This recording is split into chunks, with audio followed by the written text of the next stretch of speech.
Já bych nejprve chtěl poděkovat všem, kteří se podíleli na tomto dokumentárním filmu, protože přeci jenom jsme to dělali zase s minimem peněz, ale hlavně s velkým úsilím. Takže doufám, že to nechá určitou stopu. Tak proč ten dokument vlastně celý vznikl? Tak ty důvody byly dva. Jednak jsme to slíbili a vybrali jsme na to nějaký peníze, takže už jsme byli povinni to udělat.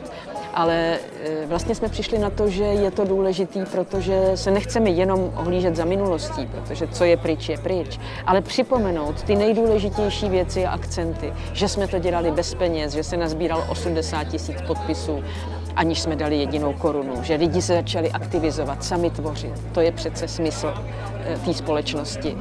A za druhý, že jsme představili nějakou novou cestu, nějaký nový principy, který považujeme za důležitý. Takže tyhle dvě věci vedly k tomu, aby to nebylo jenom ohlížení za minulostí, ale taky výhled do budoucnosti.